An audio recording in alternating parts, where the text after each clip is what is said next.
ये चैप्टर बहुत ज्यादा इजी है। इजी इजी इजी, मतलब वेरी इजी। और अगर आप इसको इम्पोर्टेंस में ए बी सी कैटेगरी में डालोगे तो इसको आप सी कैटेगरी में डाल सकते हैं। ABC analysis very important chapter, A category, medium level chapter B category, और उससे भी नीचे सी कैटेगरी। तो ए बी सी कायदे से आपको पहले ए कैटेगरी वाले चैप्टर कंप्लीट करने चाहिए, फिर बी कैटेगरी वाले, फिर सी कैटेगरी वाले। ठीक है, तो इसको आप सी कैटेगरी में डाल सकते हैं।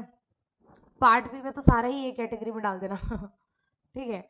और पार्ट ए में जैसे कि अपना अकाउंट्स हो गया सीएसआर वाला, और डिपॉजिट हो गया डिपॉजिट वाला, और कौन सा डिपॉजिट, ये सब एक कैटेगरी वाले हैं जो मैं अभी बता रही हूँ, अकाउंट्स, सीएसआर और डिपॉजिट। और कौन सा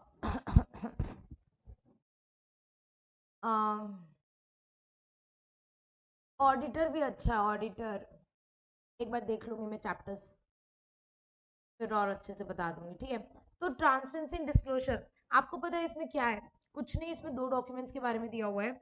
सबसे पहले आपको बोल रहा है कि आप एनुअल रिपोर्ट, इस चैप्टर में सबसे पहले आपको बोल रहा है एनुअल रिपोर्ट में क्या क्या डिस्क्लोजर करेंगे। उसके बाद इस चैप्टर में बोर्ड्स रिपोर्ट के बारे में दिया हुआ है, बोर्ड्स रिपोर्ट में क्या क्या डिस्क्लोजर करेंगे। उसके बाद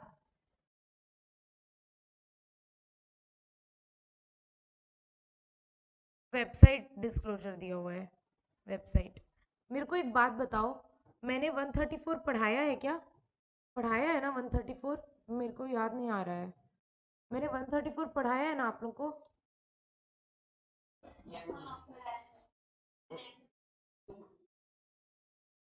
मेरी ही बुक से किए थे ना, मैं कंफ्यूज हो रही हूँ।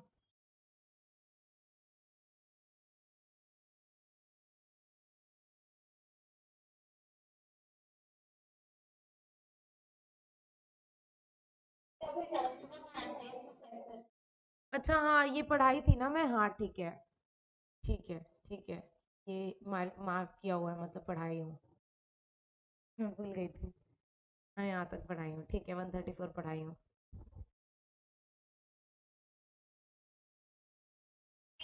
हाँ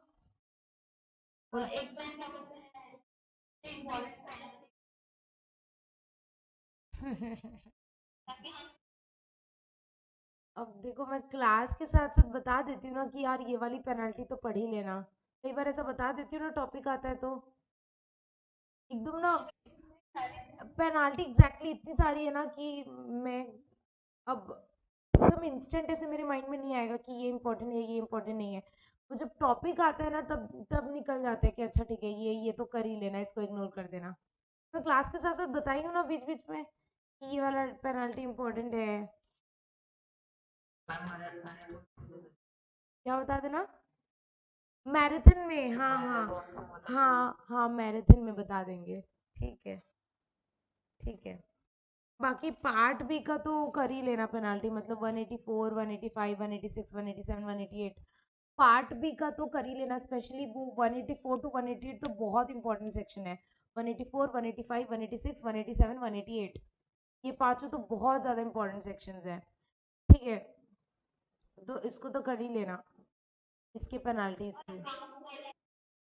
अकाउंट्स, सीएसआर वाला इंपॉर्टेंट है, सीएसआर काफी इंपॉर्टेंट है, 135 मत छोड़ना, क्योंकि आपने खुद देखा है सीएसआर का तो आपका पूरा एक चैप्टर बना दिया, एक सेक्शन है, एक सेक्शन और रूल्स है, पूरा चैप्टर बना दिया आपकी बुक में उसको। सीएसआर का तो कर ही लेना, सीएसआर का तो मत छोड़ना। डिपॉजिट का कर लेना, डिपॉजिट का मत छोड़ना। और क्या बताऊं? हम्म, हाँ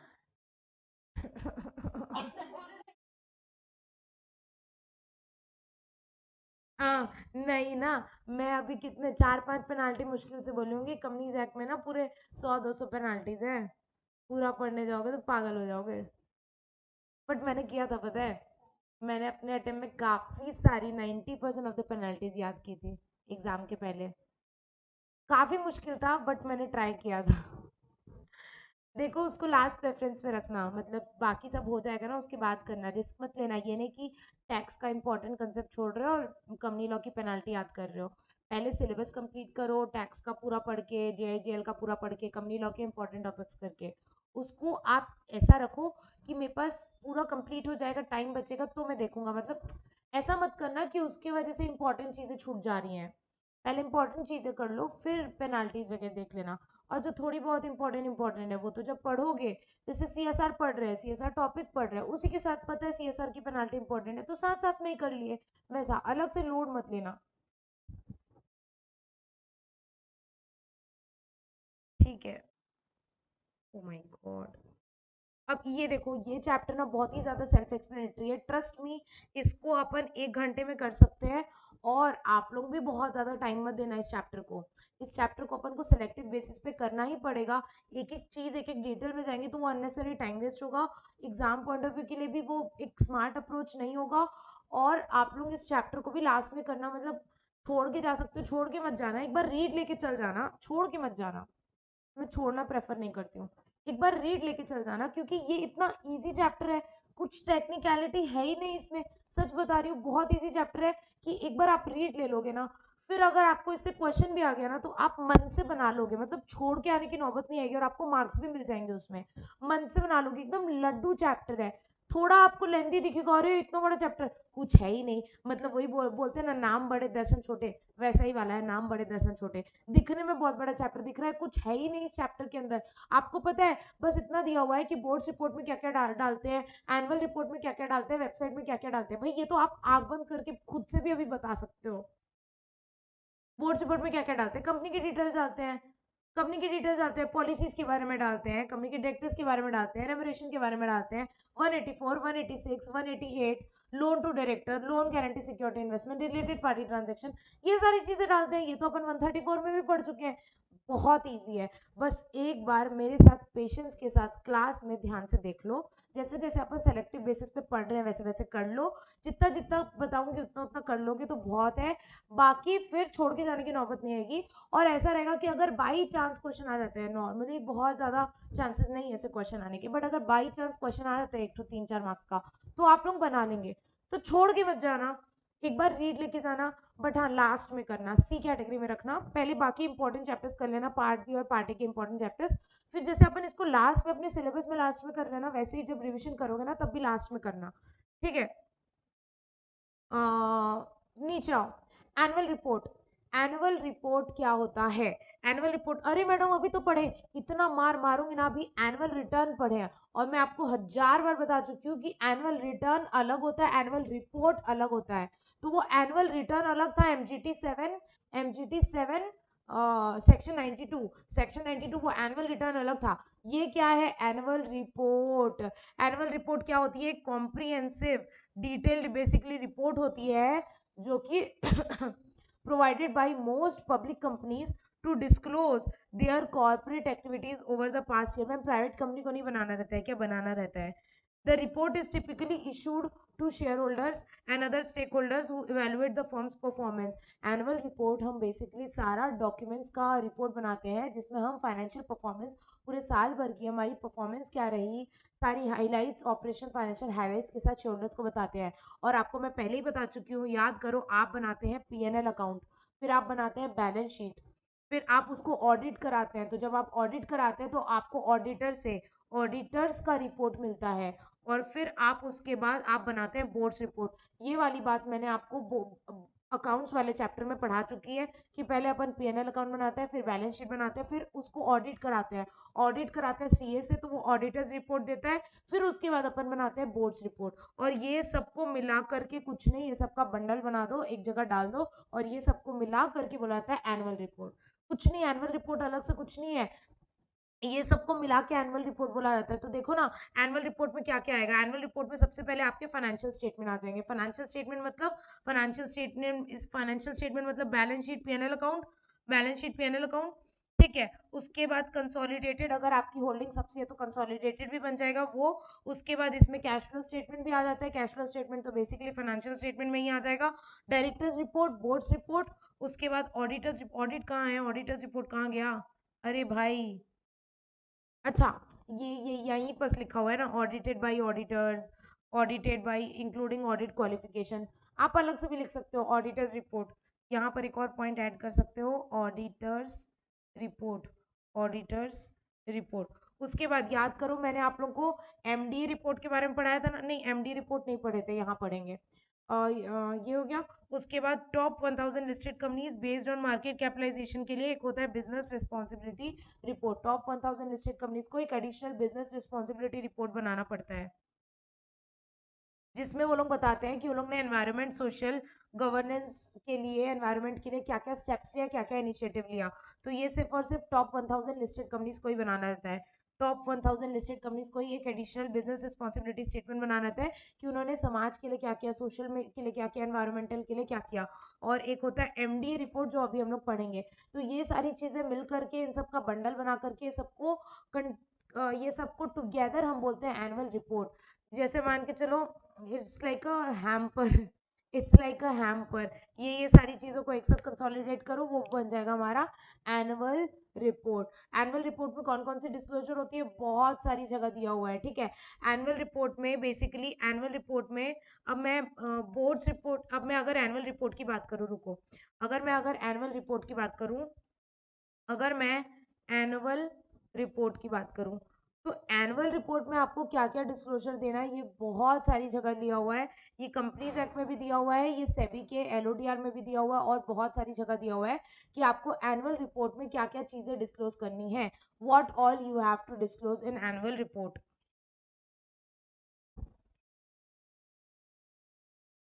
ये एक छोटी सी बात है जो एलओडीआर में लिखी हुई है। रेगुलेशन 34 ऑफ सेबी एलओडीआर है, जो ये बोलता है कि हर कंपनी को, बेसिकली लिस्टेड कंपनीज को क्या करना है, copy of annual return file करना है, शेयर होल्डर्स को सेंड करना है, at least not later than the day of commencement, not later than the day of commencement of the dispatch to the share holder.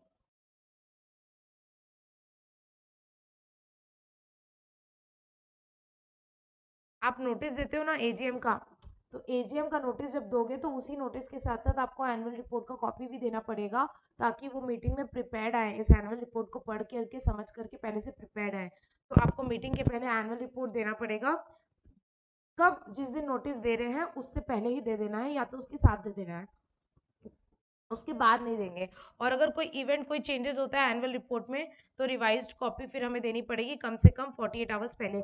अगर एनुअल रिपोर्ट में कोई changes होता है तो वो चेंज्ड कॉपी हमें मीटिंग के कम से कम 48 आवर्स पहले सारे मेंबर्स को जमा करनी होगी। ये कहाँ लिखा हुआ है? सेबी एलओडीआर में। मतलब ये अनलिस्टेड कंपनी को अप्लाई नहीं होगा, सिर्फ और सिर्फ लिस्टेड कंपनी को अप्लाई होगा। अब एनुअल रिपोर्ट में कौन कौन सी डिस्क्लोजर्स होती हैं? तो सेबी एलओडीआर में, सेबी एलओडीआर में सेबी एलओडीआर में कुछ बातें लिखी हुई हैं कि अकॉर्डिंग टू सेबी एलओडीआर आपको एनुअल रिपोर्ट में कौन कौन सी चीजें ऐड करनी पड़ेंगी। वैसे तो अपन पढ़ चुके हैं कि एनुअल रिपोर्ट में अपना ये सारी चीजें रहेंगी, financial statement, auditors report, board report, MDA report etcetera. अब इसमें से बेसिकली सेबी एलओडीआर में कुछ एडिशनल डिस्क्लोजर लिखे हुए हैं। Number 1 is related party disclosure. Related party disclosure मतलब आपको आपकी कंपनी में जो भी रिलेटेड पार्टी ट्रांजेक्शन हुए हैं, उससे रिलेटेड डिटेल्स, कौन है रिलेटेड पार्टी, क्या ट्रांजेक्शन हुआ है, कितने पैसों का ट्रांजेक्शन हुआ है, वो सारी डिस्क्लोजर्स डिटेल्स आपको एनुअल रिपोर्ट में देनी रहती है। Next is MDA report, management discussion and analysis report. I guess ये मैं पढ़ा चुकी हूँ ना, एमडीए रिपोर्ट पढ़ा चुकी हूँ क्या मैं? एमडीए रिपोर्ट पढ़ा चुकी हूँ ना? मेरे को ऐसे ध्यान आ रहा है। Please tell me, MDA report पढ़े हैं कि नहीं? कि आपको एमडीए रिपोर्ट में ये सारे देने पड़ते हैं? नहीं पढ़े हैं?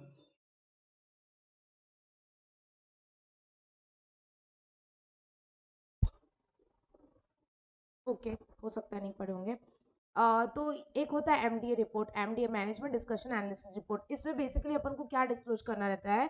सबसे पहले इसको ध्यान रखना, हमारे इंडस्ट्री का स्ट्रक्चर एंड डेवलपमेंट, मतलब एक आउटसाइड हमारा इंडस्ट्री का पूरा स्ट्रक्चर क्या है विद रिस्पेक्ट टू डेवलपमेंट।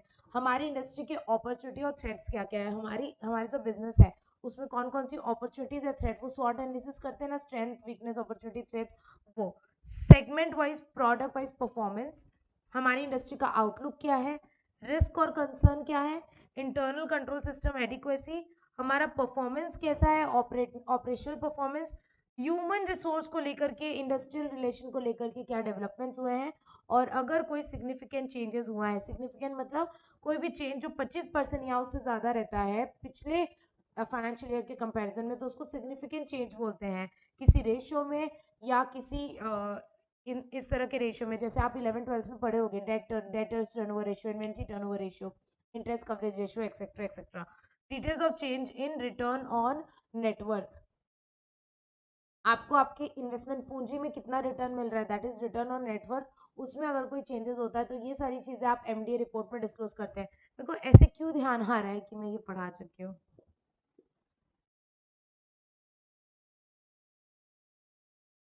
चलो ठीक है, अब देखो इसको आप याद कैसे करोगे।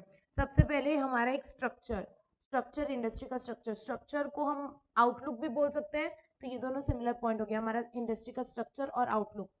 अब इसको देख करके हमें पता चल जाएगा कि हमारे अपॉर्चुनिटीज क्या क्या है, हमारे थ्रेट्स क्या है। अपॉर्चुनिटी थ्रेट्स, थ्रेट्स को क्या बोल सकते हैं, रिस्क। तो रिस्क एंड कंसर्न, तो ये दो दो पॉइंट का कॉम्बिनेशन बन गया। ये हो गया अपना 1 और 2 एक जैसा है। उसके बाद 3 और 4 एक जैसा है। उसके बाद अपन ने रिस्क देख लिया, तो रिस्क को टैकल करने के लिए हमें कुछ कंट्रोल सिस्टम बनाना पड़ेगा। तो उसके बाद हो जाएगा हमारा इंटरनल कंट्रोल सिस्टम। हमने कंट्रोल देख लिया, तो हम अपनी परफॉर्मेंस चेक करेंगे कि हमारी segment wise, product wise performance कैसी है, और हमारी फाइनेंशियल परफॉर्मेंस और ऑपरेशनल परफॉर्मेंस कैसी है। तो ये हो जाएगा उसके बाद पॉइंट नंबर 6 और पॉइंट नंबर 7। और उसके बाद हम देखेंगे कि हम कितना डेवलप कर रहे हैं, कि मटेरियल डेवलपमेंट्स क्या है, चेंजेस क्या है, रेशियोज में चेंजेस क्या है, और रेशियोज में चेंजेस क्या है, और रिटर्न और नेटवर्थ में चेंजेस क्या है। बैंगलोर वालों को एसबीसी में नहीं, एसबीसी में नहीं है ये टॉपिक, एसबीसी में नहीं है। हो सकता है मेरे को लास्ट बैच का याद आ रहा होगा, सोनल लोग की बैच को पढ़ाया होगा मैंने। ऐसा भी तो हो सकता है, क्योंकि वो भी तो अभी सितंबर में ही हुई थी, ज़्यादा टाइम नहीं हुआ है। ऐसा हो सकता है। ठीक है, तो ये हो गया, ये हो गया। इसको कर दो 8, 9 और 10। तो इसको याद कैसे करोगे, इसको ऐसे याद करोगे कि 1+2 एक जैसा, 3 और 4 एक जैसा, रिस्क वाला, आउटलुक वाला, और फिर हो जाएगा अपना 5 एक लौता पॉइंट है, और उसके बाद अपना हो जाएगा 6 और 7 एक जैसा। उसके बाद अपना 8, 9 और 10 एक जैसा। अब इसको कैसे याद करोगे, सबसे पहले हम इंडस्ट्री का स्ट्रक्चर और आउटलुक। अब वो देख के हमें थ्रेट वगैरह पता चल जाएगा, तो अपॉर्चुनिटी और थ्रेट पता चल जाएगा, जिससे रिस्क पता चल जाएगा। तो ये हो गया अपॉर्चुनिटी, थ्रेट, रिस्क। अब उसको कंट्रोल करने के लिए हमें कुछ इंटरनल कंट्रोल सिस्टम लगेगा, वो। और इंटरनल कंट्रोल सिस्टम लगा करके हम परफॉर्मेंस चेक करेंगे, segment wise, product wise performance, point number 6। And then financial operation performance, point number 7। अब हम चेक करेंगे कि डेवलपमेंट क्या हुआ ह्यूमन रिसोर्स में, रिलेशंस में, एंड चेंजेस क्या क्या हुए रेशियोज वगैरह में, और रिटर्न टू नेटवर्थ रेशियो में। इजी है, इजी है, याद कर लोगे, ऐसे लिंक करके याद करना नहीं भूलोगे। ये क्या है, MDA report, MDA report, management discussion analysis report, जो सारी कंपनीज को नहीं बनाना रहता है, सिर्फ और सिर्फ लिस्टेड कंपनी को बना करके एनुअल रिपोर्ट में अटैच करना होता है। क्योंकि ये कहाँ दिया हुआ है सर, ये दिया हुआ है सेबी एलओडीआर में। तो ये जो management discussion and analysis report है, एमडीए रिपोर्ट, ये सिर्फ और सिर्फ लिस्टेड कंपनीज को बनाना होता है, और अपने एनुअल रिपोर्ट में अटैच करना होता है। मैं फास्ट बोल रही हूँ क्या, मैं फास्ट बोल रही हूँ क्या, are you able to grab की मुश्किल जा रही है। मैम हम जब तक सुन रहे हैं तब तक तो आप आगे निकल जा रहे हो। फास्ट हो रहा है क्या क्लास की, do I need to slow down, और it's fine, are you able to understand. वैसे इजी टॉपिक्स है इसलिए I was speaking fast, but अगर आप लोग बोलोगे तो I can slow down. Are you able to understand, और it is going like plain, are you able to understand? It's okay, speed is okay.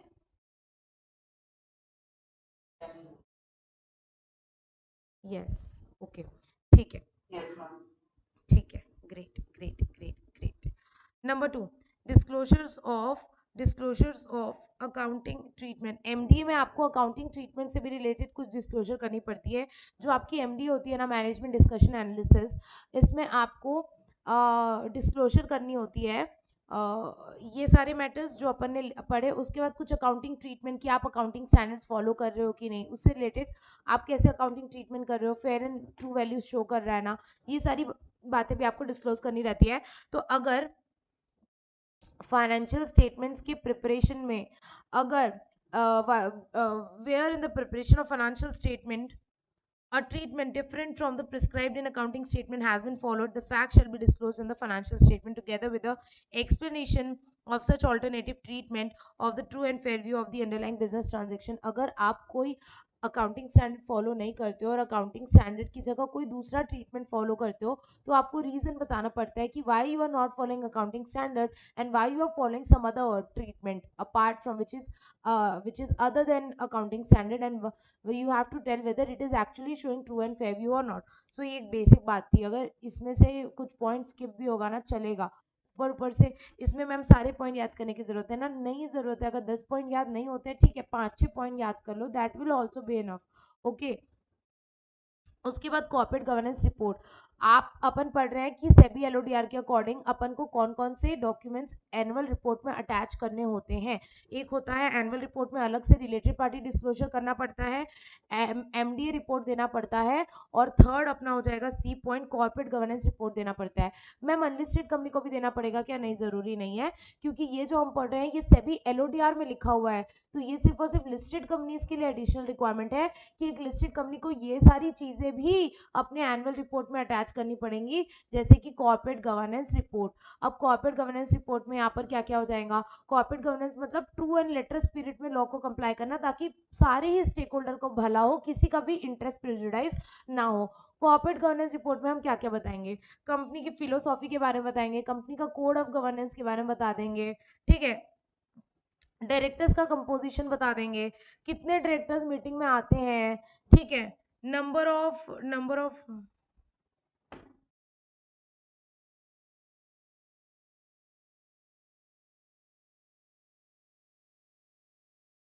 हाँ, एक बंदा कितनी कमिटीज में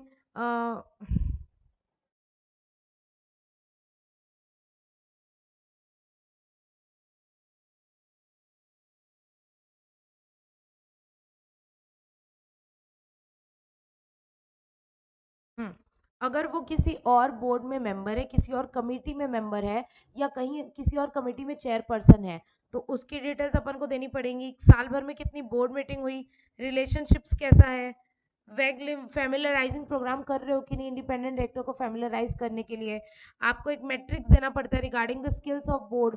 ऐसा नहीं कि किसी भी इलिटरेट को उठा के ले आए, आपको मैट्रिक्स देना पड़ता है कि क्या वो बोर्ड वो प्रॉपर उनके पास स्किल्स है कि नहीं, एक्सपर्टाइज है कि नहीं, ये सारी चीजें। कंफर्मेशन देना पड़ता है दैट बोर्ड के ओपिनियन में इंडिपेंडेंट डायरेक्टर के पास प्रॉपर क्वालिफिकेशन है ना। Terms composition meetings of audit committee, NRC, remuneration of directors, कि आपका प्रॉपर रिलेशनशिप कैसा है एनडीज के साथ, किस क्राइटेरिया के बेसिस पे आप रेम्यूनरेशन दे रहे हो, कुछ अदर डिस्क्लोजर जैसे कोई सिग्निफिकेंट रिलेटेड पार्टी ट्रांजेक्शन हुआ, कोई नॉन कंप्लायंस हुआ तो नॉन कंप्लायंस की detail, vigil mechanism whistle blower की details, vigil mechanism whistle blower की डिटेल्स, राइट, एक्सेट्रा एक्सेट्रा। तो इतना आप देख लो, इतना बहुत है, मतलब पूरा एक एक वर्ड याद करने की जरूरत नहीं है, सिंपली बस इसको ना आप अपनी लैंग्वेज में बना के देख लेना, एक दो पॉइंट्स देख लो कि कॉर्पोरेट गवर्नेंस रिपोर्ट में आपको कौन कौन सी डिटेल्स डालनी है। कॉर्पोरेट गवर्नेंस मतलब बेसिकली आपको सही तरीके से काम करना है, मैनेजमेंट कर रहे हो सही तरीके से कर रहे हो, किसी के साथ गलत नहीं होना चाहिए, सबका इंटरेस्ट बना हुआ रहना चाहिए, सबका भला हो, सबका भला हो, किसी के साथ गलत नहीं होना चाहिए। तो उसके लिए आप देखो मैनेज कौन करता है कंपनी को, बोर्ड, तो आपको बोर्ड के बारे में तो बताना ही पड़ेगा कि मीटिंग्स कितनी हो रही हैं, कितनी बोर्ड की कितनी कमेटी के मेंबर्स हैं, ये लोग प्रॉपर अटेंड कर रहे हैं ना मीटिंग, क्वालिफिकेशन है ना उनकी, सैलरी सही तरीके से दे रहे हैं ना, मीटिंग सही तरीके से कर रहे हैं ना, ऑडिट कमेटी सही तरीके से वर्क कर रही है ना, विजिल मैकेनिज्म सही है ना, रिलेटेड पार्टी ट्रांजेक्शन का डिस्क्लोजर करना पड़ेगा क्योंकि घपला वहीं होता है। तो ये कॉर्पोरेट गवर्नेंस रिलेटेड कुछ डिटेल्स आपको डिस्क्लोज करनी पड़ती है, जैसे कि कंपनी की फिलोसॉफी, कंपनी का कोड ऑफ गवर्नेंस, जैसे कि कंपोजिशन ऑफ डायरेक्टर, जैसे कि attendance of director in the meeting, जैसे कि मीटिंग ऑफ बोर्ड, जैसे कि रिलेशनशिप कैसा है, फैमिलाइजिंग प्रोग्राम कर रहे हो कि नहीं कर रहे हो, स्किल मैट्रिक्स देना पड़ता है डायरेक्टर्स के स्किल एक्सपर्टाइज का। उसके बाद ये तो ठीक है, उसके बाद ऑडिट कमेटी की मीटिंग प्रॉपर हो रही है ना, ऑडिट कमेटी का कंपोजिशन प्रॉपर है ना, ठीक है, अगर किसी को पेमेंट कर रहे हो रेमरेशन तो किस क्राइटेरिया के बेसिस पे पेमेंट कर रहे हो, रिलेटेड पार्टी ट्रांजेक्शन, अगर कोई नॉन कंप्लायंस हुआ है तो वो भी बताओ, अगर कोई नॉन कंप्लायंस हुआ है तो वो भी बताओ, vigil mechanism whistle blower policy है कि नहीं वो भी बताओ, इतना मोर देन इनफ है, मोर देन इनफ है, मोर देन इनफ है। कॉर्पोरेट गवर्नेंस रिपोर्ट में क्या क्या आता है, बहुत सारे पॉइंट हो गए, 1 2 3 4 5 6 7 8 9 10, अरे बहुत है, इसमें से भी 5 6 करोगे तो चल जाएगा, ठीक है। कॉर्पोरेट गवर्नेंस रिपोर्ट में क्या क्या डिटेल्स आती है, कॉमन सेंस की बात है। नीचे आओ, अभी अपन टॉपिक क्या पढ़ रहे हैं सर, देखो टॉपिक क्या चल रहा है, टॉपिक चल रहा है ये वाला, टॉपिक ये वाला चल रहा है कि as per SEBI LODR annual report में क्या क्या आएगा। तो सेबी एलओडीआर के अकॉर्डिंग, मतलब ये हम लिस्टेड कंपनी के लिए पढ़ रहे हैं, अगेन रिपीटिंग, एनुअल रिपोर्ट मतलब वो जो अपन बंडल बनाए थे ना, जिस बंडल में अपन ने पीएनएल अकाउंट डाला था, बैलेंस शीट डाला था, बोर्ड्स रिपोर्ट डाला था, ऑडिटर्स रिपोर्ट डाला था, उसमें और भी ये सारी चीजें डाल देंगे, रिलेटेड पार्टी का अलग डिस्क्लोजर, एमडीए भी डाल दिया, एमडीए रिपोर्ट, एमडीए के बाद अपन ने क्या डाल दिया, एमडीए के बाद अपन ने कॉर्पोरेट गवर्नेंस रिपोर्ट भी डाल दिया। अब और क्या डालेंगे, बहुत सारी चीजें हैं। और अब डी, 3 हो गया ना, डी हो जाएगा अपना एक declaration sign by CEO on code of conduct. आपको क्या करना पड़ता है, कंपनी के सीईओ से एक डिक्लेरेशन लेना पड़ता है कि कंपनी ने प्रॉपर जो बोर्ड ऑफ डायरेक्टर्स का कोड ऑफ कंडक्ट है उसको फॉलो किया है। ठीक है, बोर्ड ऑफ डायरेक्टर्स का, तो यहाँ पर आपको एक डिक्लेरेशन लेना पड़ता है सीईओ के द्वारा कि company is in compliance with code of conduct of board of directors senior management. आपका जो कोड ऑफ कंडक्ट है, कोड ऑफ कंडक्ट मतलब बोर्ड कैसे काम करेगी, मैनेजमेंट कैसे काम करेगी, हम उसका एक कोड बनाते हैं, basically it's a set of rules and regulations. तो आपने अपने कोड ऑफ कंडक्ट को कंप्लाई किया कि नहीं, इसका एक डिक्लेरेशन लेना पड़ता है सीईओ से, वो भी आपको एनुअल रिपोर्ट में अटैच करना पड़ेगा। उसके बाद compliance certificate, compliance certificate basically आपको ऑडिटर्स या प्रैक्टिसिंग कंपनी सेक्रेटरी से लेना पड़ता है कि आपने कॉर्पोरेट गवर्नेंस को कंप्लाई किया है, आपने कंपनी एक्ट के, आपने सारे कानूनों का पालन किया है। तो आपको एक कंप्लायंस सर्टिफिकेट लेना पड़ता है ऑडिटर्स या पीसीएस से, जिसमें आप बेसिकली बताते हैं कि कॉर्पोरेट गवर्नेंस का कंप्लायंस हुआ है कि नहीं। ठीक है, अगर कोई डीमैट सस्पेंस अकाउंट है, अनक्लेम्ड सस्पेंस अकाउंट है, तो उसकी डिटेल्स आपको डिस्क्लोज करनी पड़ती है कि कितने शेयर्स सस्पेंस अकाउंट में हैं, कितने शेयर्स सस्पेंस अकाउंट में हैं, बेसिकली कितने शेयर्स के रिस्पेक्ट में जो ओनर्स है वो लापता है या उन्होंने डिविडेंड वगैरह नहीं कलेक्ट किया है। तो अगर आप लिस्टेड एंटिटी है तो आपको डिस्क्लोज करना पड़ता है। लिस्टेड एंटिटी क्यों, अपन सेबी एलओडीआर पढ़ रहे हैं ना, तो ये सारी बातें लिस्टेड एंटिटी के लिए ही है। तो अगर आप लिस्टेड एंटिटी है तो आपको डिस्क्लोज करना पड़ता है details as long as the shares are in demat. अगर कोई शेयर्स डीमेट सस्पेंस या अनक्लेम सस्पेंस में है तो उसकी डिटेल्स आपको देनी पड़ती है। Aggregate number of share holders and outstanding shares जिनके जिनके शेयर्स डीमैट में है at the beginning, during the year कितने ट्रांसफर हुए, और सस्पेंस से हटाए कितने, और at the end of the year कितना है। वोटिंग राइट फ्रोजन रहते हैं उसमें राइटफुल ओनर के। तो ये बहुत ही बेसिक बात है। यहाँ क्या लिखा हुआ है कि साल के स्टार्टिंग में कितने शेयर्स थे डीमैट में, डीमैट बोल रही हूँ सस्पेंस में, साल के आखिरी में कितने थे, साल के आखिरी में, साल भर में आपने कितने ट्रांसफर किए डीमैट में, और साल भर में आपने कितने निकाले डीमैट सस्पेंस से। क्या ये चारों बहुत इजी है। साल के स्टार्टिंग में कितना था सस्पेंस में, अच्छा साल के बीच में और कितना डाला, अच्छा ठीक है साल के बीच में निकाला कितना, और फिर साल के आखिरी में कितना है, ये डिटेल्स आपको देना पड़ता है। उसके बाद वोटिंग राइट जिन जिन शेयर्स के फ्रोजन है, मतलब आप वोट नहीं कर सकते, वोटिंग राइट फ्रीज कर देते हैं। तो ये सारी डिटेल्स आपको डीमैट सस्पेंस अकाउंट की या फिर अनक्लेम्ड सस्पेंस अकाउंट की वो एनुअल रिपोर्ट में देनी पड़ेगी। तो इसी के साथ अपना ये टॉपिक होता है कंप्लीट कि एनुअल रिपोर्ट में क्या आता है, एनुअल रिपोर्ट क्या होता है, एनुअल रिपोर्ट में क्या क्या डालते हैं। एक बार रिवाइज कर लेते हैं, बहुत ईजी है, इससे ज्यादा पढ़ने की जरूरत नहीं है। बुक में तो मॉड्यूल में देखोगे तो और बहुत बहुत बहुत बड़ा बड़ा दिया हुआ है, बट उतना पढ़ने की जरूरत नहीं है। आप लोगों को एक बार रीड ले लोगे दैट्स ओके, बट उतना टाइम देने की जरूरत नहीं है। लास्ट में करना है इसको, ऊपर ऊपर से देख लेना, बन जाएगा अगर क्वेश्चन आएगा तो। ठीक है, यहाँ पर अपन ने पढ़ा कि एनुअल रिपोर्ट क्या होता है। तो एनुअल रिपोर्ट एक साल भर का डॉक्यूमेंट होता है, इंफॉर्मेशन होती है जो अपन बेसिकली शेयर होल्डर्स को बताते हैं। एनुअल रिपोर्ट में क्या क्या आता है, PNL, balance sheet, cash flow, auditors report, boards report, MDA report, और टॉप 1000 लिस्टेड कंपनीज के लिए बोर्ड्स रिस्पॉन्सिबिलिटी रिपोर्ट। इसके अलावा सेबी एलओडीआर में और भी कुछ चीजें दी हुई हैं कि एनुअल रिपोर्ट में और क्या डालते हैं। एनुअल रिपोर्ट में रिलेटेड पार्टी डिस्क्लोजर भी डालते हैं, एमडीए रिपोर्ट भी डालते हैं, कॉर्पोरेट गवर्नेंस रिपोर्ट भी डालते हैं, और सीईओ का सर्टिफिकेशन, कंप्लायंस सर्टिफिकेट, सीईओ का डिक्लेरेशन, और डीमैट सस्पेंस, अनकम सस्पेंस। तो ये हो गया अपना कंप्लीट कि एनुअल रिपोर्ट में क्या क्या आता है। अब अपन आते हैं पर्टिकुलरली बोर्ड्स रिपोर्ट पे। अब अपन पूरे एनुअल रिपोर्ट के बारे में नहीं पढ़ेंगे, अब अपन पर्टिकुलरली बोर्ड्स रिपोर्ट के बारे में पढ़ेंगे। देखो ये है एनुअल रिपोर्ट, ये है एनुअल रिपोर्ट। अब एनुअल रिपोर्ट में बहुत सारी चीजें होती हैं, इतनी सारी मान के चलो ये सारी एनुअल रिपोर्ट की चीजें हैं। अब इसमें पर्टिकुलर हम एक पार्ट है इसका बोर्ड्स रिपोर्ट, समझ रहे हो डिफरेंस, समझ रहे हो? पर्टिकुलरली इस पूरे एनुअल रिपोर्ट का सिर्फ एक पार्ट है बोर्ड्स रिपोर्ट। तो अभी तक अपन पढ़ रहे थे कि अच्छा एनुअल रिपोर्ट में ये भी डालेंगे, ये भी डालेंगे, ये भी डालेंगे, ये भी डालेंगे, वो हो गया। अब अपन बोर्ड्स रिपोर्ट के बारे में पढ़ेंगे, पूरे एनुअल रिपोर्ट के बारे में नहीं पढ़ेंगे। अब अपन पर्टिकुलर बोर्ड्स रिपोर्ट के बारे में पढ़ेंगे कि ये जो बोर्ड्स रिपोर्ट है which is a part of annual report, it इस बोर्ड्स रिपोर्ट में क्या क्या डिस्क्लोजर करना होता है। अब अपन बोर्ड्स रिपोर्ट के बारे में पढ़ेंगे कि इस बोर्ड्स रिपोर्ट में अपन को क्या क्या डिस्क्लोजर करना होता है। तो आप लोग पढ़ेंगे बेसिकली बीआर जो होता है, ये बोर्ड रिजोल्यूशन नहीं है, पूरा ही लिख देती हूँ, बोर्ड्स रिपोर्ट। बोर्ड्स रिपोर्ट में ना बहुत सारी जगह लिखी हुई है कि ये डिस्क्लोजर करना पड़ेगा, ये डिस्क्लोजर।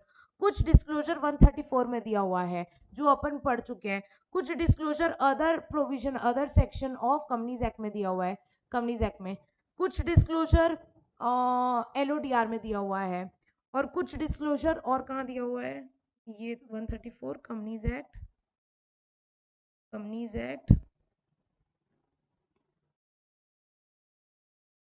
सेबी रेगुलेशंस, ओके ठीक है। कुछ डिस्क्लोजर्स सेबी के रेगुलेशंस में दिए हुए हैं, बेसिकली सेबी के रेगुलेशंस में, और कुछ एक्स्ट्रा है, समझ लो। तो आपको अब अपन, मैं पूरे एनुअल रिपोर्ट की बात नहीं कर रही हूँ, मैं सिर्फ और सिर्फ बोर्ड्स रिपोर्ट की बात कर रही हूँ। तो बोर्ड्स रिपोर्ट में आपको क्या क्या चीजें डिस्क्लोज करनी होती है, बोर्ड्स रिपोर्ट क्या होता है, ये आप लोग पढ़ चुके हो 134 में, ऑलरेडी पढ़ चुके हो 134 में, ऑलरेडी अकाउंट्स वाले चैप्टर में पढ़ चुके हो कि बोर्ड्स रिपोर्ट क्या होता है। साल के आखिरी में बोर्ड ऑफ डायरेक्टर्स को एक रिपोर्ट बनाना होता है, फाइनेंशियल स्टेटमेंट्स ऑडिट करा के उसके बाद बोर्ड्स रिपोर्ट बनाते हैं। बोर्ड्स रिपोर्ट में पूरे साल भर की डिटेल्स होती है, सारी इंपॉर्टेंट डिटेल्स होती है जो अपन शेयर होल्डर्स को जमा करते हैं, शेयर होल्डर्स को दिखाते हैं, उनसे एजीएम में अप्रूव करवाते हैं। तो ये जो बोर्ड्स रिपोर्ट होता है उसमें क्या क्या डिटेल्स डालनी होती है, ये अपन सेक्शन 134 सबसेक्शन 3 में ऑलरेडी पढ़ चुके हैं। याद करो, पूरा लिस्ट पढ़े थे कि वेब लिंक डालना पड़ता है एनुअल रिटर्न का, फ्रॉड वगैरह का डिस्क्लोजर देना पड़ता है, ऑडिटर का कोई क्वालिफिकेशन होगा तो वो डालना पड़ता है, पॉलिसीज के बारे में बताना पड़ता है, मीटिंग्स के बारे में बताना पड़ता है। पूरा लिस्ट पढ़ा था अपन ने, मेरे को याद आ रहा है। 134 सबसेक्शन 3 में मैं आपको पढ़ा चुकी हूँ कि 134 सबसेक्शन 3 पढ़ा चुकी हूँ कि बोर्ड्स रिपोर्ट क्या होता है। और बोर्ड्स रिपोर्ट सेक्शन 134 में अपन ने पढ़ा था, बोर्ड रिपोर्ट को साइन कौन करता है ये भी वहां पढ़ चुके हैं, और बोर्ड रिपोर्ट में क्या क्या डिटेल्स आती है वो भी पढ़ चुके हैं।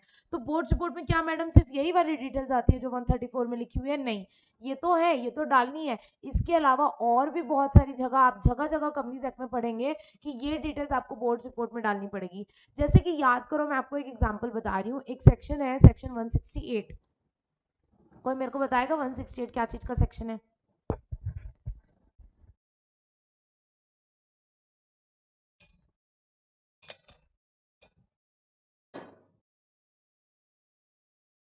सोनल,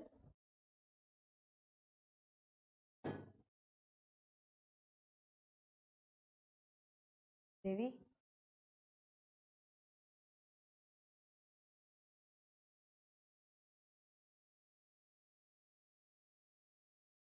अरे सो गए क्या? Yes, very good, resignation of director. तो जैसे कि आपको याद आएगा, एक सेक्शन है 168, फिर खत्म हो गया क्या?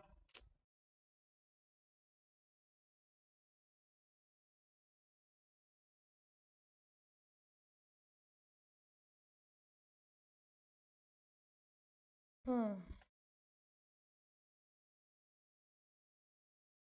जैसे कि आपको याद होगा, एक सेक्शन है 168 रेजिग्नेशन ऑफ डायरेक्टर के बारे में बात करता है, जो ये बोलता है कि अगर कोई डायरेक्टर रिजाइन करता है तो उसको रीजन बताना पड़ता है कि मैं क्यों रिजाइन कर रहा हूँ। अगर कोई डायरेक्टर रिजाइन करता है तो उसको रीजन बताना पड़ता है कि वाई आई एम रिजाइनिंग, और वो जो रीजन होता है वो हमें बोर्ड रिपोर्ट में डिस्क्लोज करना होता है। रीजन हम क्यों रिजाइन कर रहे हैं वो रीजन हमें बोर्ड रिपोर्ट में डिस्क्लोज करना होता है। तो ये क्या लिखा है, क्या ये 134 में लिखा है? नहीं, ये 134 में तो नहीं लिखा है, ये 168 में लिखा है ना, सेक्शन 168 में लिखा है ना कि आपको बोर्ड्स रिपोर्ट में ये वाली बात डिस्क्लोज करनी होगी। बोर्ड रिपोर्ट में ये वाली बात आपको डिस्क्लोज करनी होगी कि अगर कोई डायरेक्टर रिजाइन कर रहा है तो वो क्यों रिजाइन कर रहा है, उसका रीजन क्या है, वो चीज डिस्क्लोज करो आप। तो वो चीज आपको बोर्ड रिपोर्ट में डिस्क्लोज करनी होती है। तो ये वाली बात सेक्शन 168 में लिखी हुई है। इसका क्रक्स क्या है, मैं ये क्यों बता रही हूँ, मैं ये इसीलिए बता रही हूँ क्योंकि पूरे कंपनीज एक्ट में जगह जगह लिखा हुआ है कि ये वाली बात आपको बोर्ड रिपोर्ट में डिस्क्लोज करनी पड़ेगी, ये वाली बात आपको बोर्ड रिपोर्ट में डिस्क्लोज करनी पड़ेगी। तो वो हम एक कंसोलिडेट करके एक जगह पढ़ने वाले हैं कि अच्छा क्या क्या चीजें आपको बोर्ड रिपोर्ट में डिस्क्लोज करनी पड़ेगी। बहुत ज्यादा टाइम देने की जरूरत नहीं है, अगेन ऊपर ऊपर से देख लेना, आप मन से बना के लिख लोगे। ठीक है, एक बार रीड करके छोड़ के मत जाना, एक बार रीड करके चल जाना। ठीक है, तो ये वाली बात हो गई अपनी। तो मैंने क्या बोला कि बोर्ड्स रिपोर्ट में कौन कौन सी डिटेल डिस्क्लोज करनी है। सेक्शन 134 में लिखा हुआ है कि कुछ चीजें अपन को बोर्ड्स रिपोर्ट में डिस्क्लोज करनी है, वो अपना ऑलरेडी अकाउंट्स वाले चैप्टर में हो चुका है। उसके अलावा और भी कुछ डिटेल्स हैं, जो अपन को बोर्ड्स रिपोर्ट में डिस्क्लोज करनी पड़ती है, जो जगह जगह अलग अलग प्रोविजन ऑफ कंपनीज एक्ट में दी हुई है। उसके अलावा सेबी के भी रेगुलेशंस में कुछ डिटेल्स दी हुई है जो हमें बोर्ड्स रिपोर्ट में डिस्क्लोज करनी पड़ती है। तो बस हम वही पढ़ने वाले हैं कि बोर्ड्स रिपोर्ट में क्या क्या डिस्क्लोजर करना है, उसके बाद चैप्टर खत्म। एक इजी सा टॉपिक रहेगा वेबसाइट डिस्क्लोजर। ठीक है, तो यहां पर आ जाओ।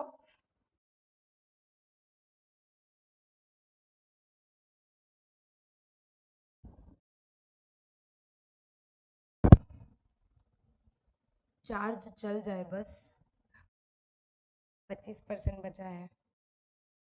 ठीक है, ब्राइटनेस कम कर लेते हैं।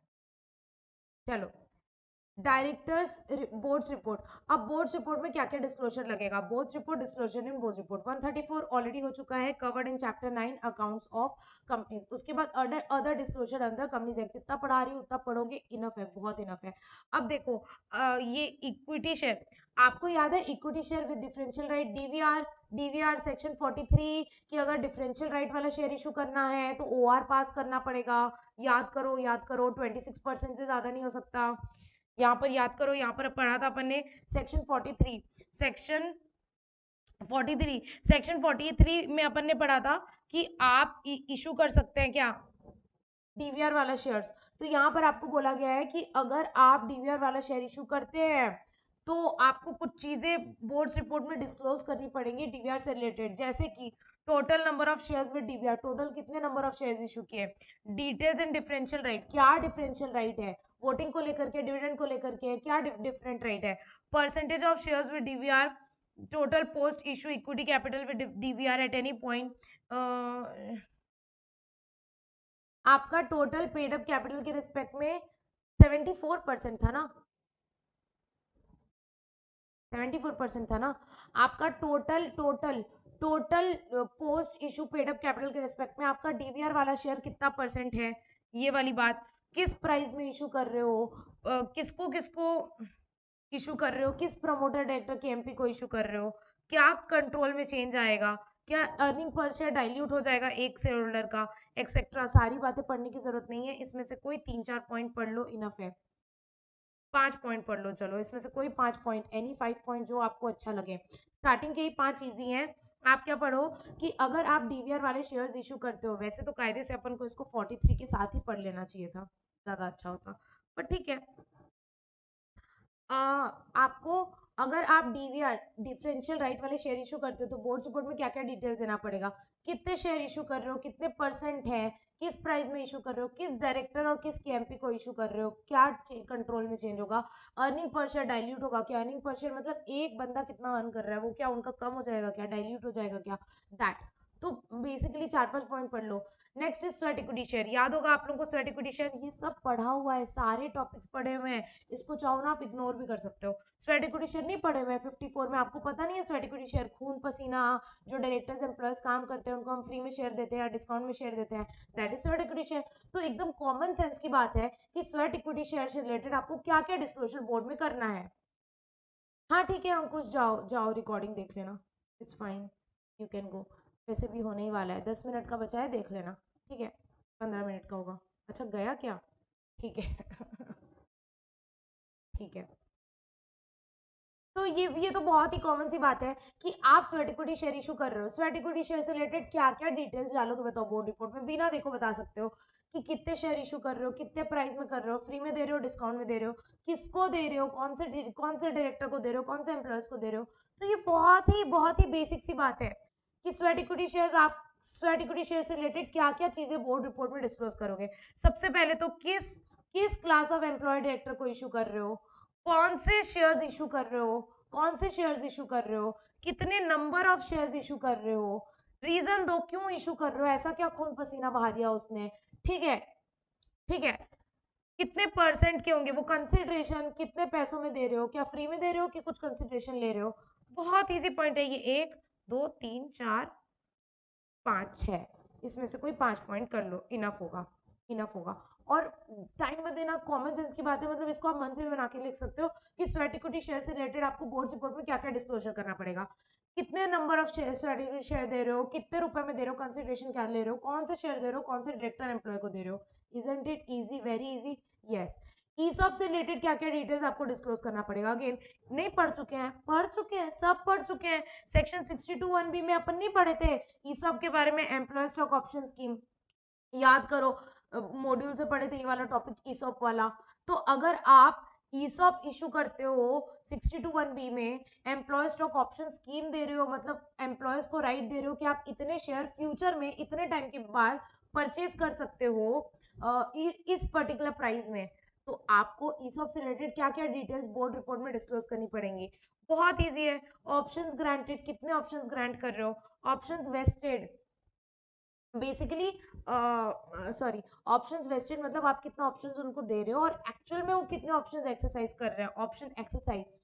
उसके बाद number of shares arising as a result of option, option अभी दे रहे हैं वो शेयर नहीं है, ऑप्शन अभी जो हम लोग दे रहे हैं वो शेयर नहीं है, वो जब उस ऑप्शन को एक्सरसाइज करेंगे तब वो शेयर परचेस करेंगे, तब वो शेयर्स में कन्वर्ट होंगे।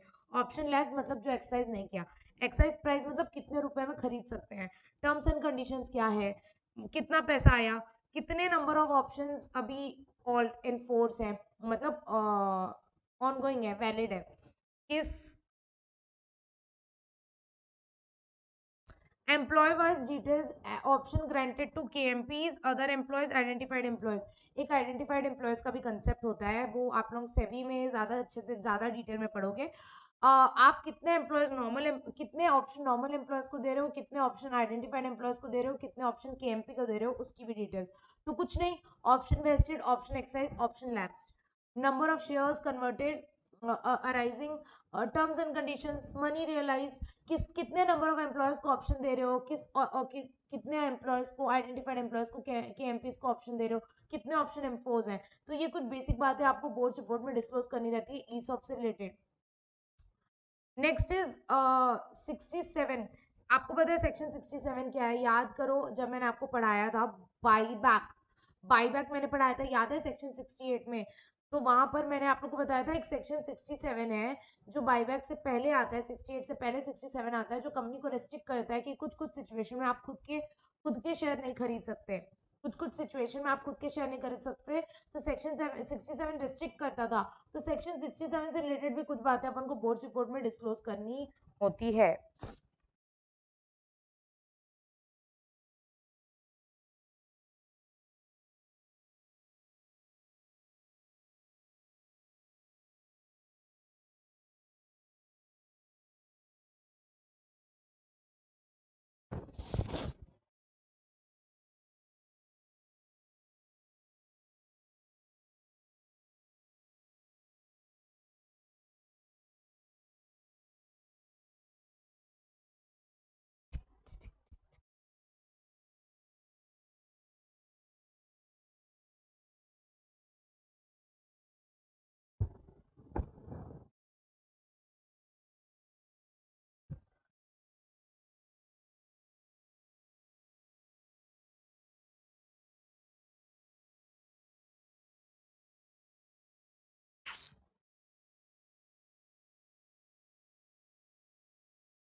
अगर आप ही के एम्प्लॉयज आपके शेयर खरीदते हैं तो उससे रिलेटेड भी अपन को कुछ डिटेल्स डिस्क्लोज करनी पड़ती है, जैसे कि कौन कौन सा एम्प्लॉय खरीद रहा है, ठीक है।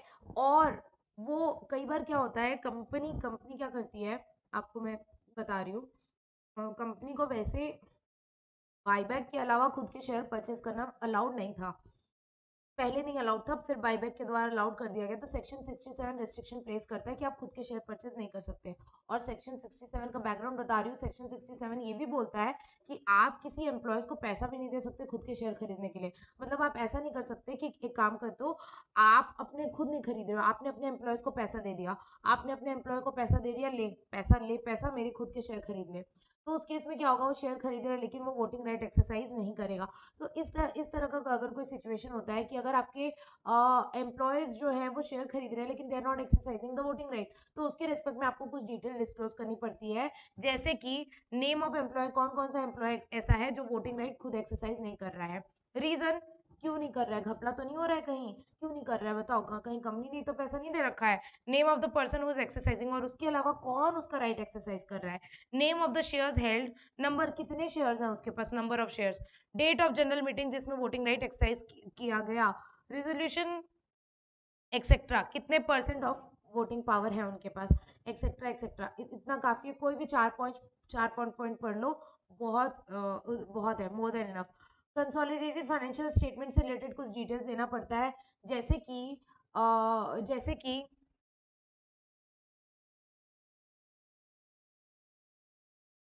आपको पता है कि भले आप कंसोलिडेटेड फाइनेंशियल स्टेटमेंट करो, लेकिन आपको बोर्ड्स रिपोर्ट हमेशा अपने स्टैंड अलोन फाइनेंशियल स्टेटमेंट के बेसिस पर बनानी जाती है। आप कंसोलिडेट कर रहे हो फाइनेंशियल स्टेटमेंट, वो बात अलग है, ठीक है, आपकी सब्सिडरी, आपकी होल्डिंग है, आपकी एसोसिएट है, तो आप कंसोलिडेटेड बना रहे हो, बट आपका जो बोर्ड रिपोर्ट बनेगा वो तो सिर्फ आपकी कंपनी की डिटेल्स रहेंगी। तो जो आप बोर्ड रिपोर्ट बनाते हो वो कंसोलिडेटेड के बेसिस पे नहीं बनाते हो, जो आप बोर्ड रिपोर्ट बनाते हो ना, वो आप प्रिपेयर करते हो on the basis of stand alone financial statements only, and आप रिपोर्ट करते हैं highlights of performance of subsea associate joint venture, आपकी सबसी एसोसिएट जॉइंट वेंचर की परफॉर्मेंस की सिर्फ अलग से हाइलाइट्स देते हैं आप। Provision to Rule 129(3) and read with rule state that company shall also attach, along with financial statement, separate statement containing the salient features of the financial statements of Vietnam. ये बात अपन पढ़ चुके हैं, ये covered है, this is covered, repeated, इसको लिख लो यहाँ, covered in accounts, याद करो अपन अकाउंट्स वाले चैप्टर में पढ़ चुके हैं, ये भी पढ़ चुके हैं, कवर्ड इन अकाउंट्स चैप्टर ये भी पढ़ चुके हैं, इसको काट सकते हो आप लोग यहाँ से, कवर्ड इन अकाउंट्स चैप्टर, ये दोनों चैप्टर, ये दोनों टॉपिक अपना हो चुका है, अकाउंट चैप्टर में कवर हो चुका है कि आप जो बैलेंस अपना बोर्ड रिपोर्ट बनाते हैं वो स्टैंड अलोन फाइनेंशियल स्टेटमेंट के बेसिस बनाते हैं, हाउएवर आपको सबसी वगैरह का परफॉर्मेंस हाईलाइट देना पड़ता है, एंड आप एक सेपरेट स्टेटमेंट बनाते हैं जिसमें सबसी एसोसिएट्स का क्या होता है, सेलियंट फीचर्स होता है उनके फाइनेंशियल स्टेटमेंट का in the form number AOC 1। ये हो चुका है, दोबारा मत करना, वहां हो चुका है, वैसे कवर हो चुका है।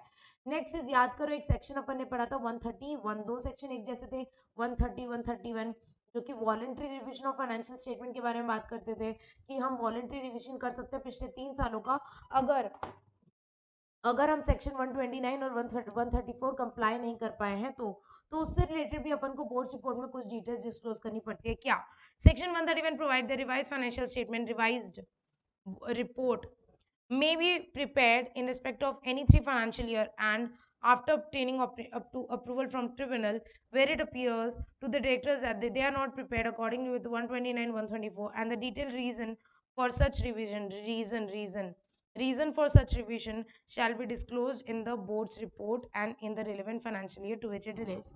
यहाँ पर क्या लिखा हुआ है कि आपने अपना बोर्ड रिपोर्ट बना लिया, उसके बाद अगर आप कोई रिवीजन करते हैं अपने बोर्ड रिपोर्ट में या फाइनेंशियल स्टेटमेंट में, तो वो revise financial statement board report along with reason कि क्यों रिवाइज किया आपने, वो आपको डिस्क्लोज करना पड़ता है बोर्ड रिपोर्ट में। दैट्स इट, ये अपना पढ़ा हुआ है, ये सारे सेक्शन पढ़े हुए हैं।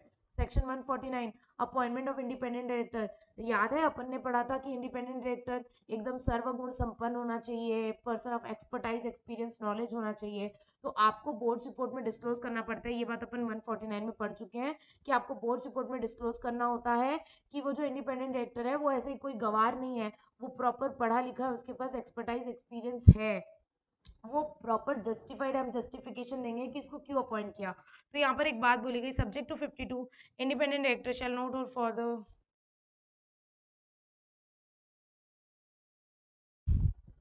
Disclosure of appointment. आईडी जब अपॉइंट होता है तो उसके अपॉइंटमेंट की डिस्क्लोजर अपन देंगे बोर्ड रिपोर्ट में।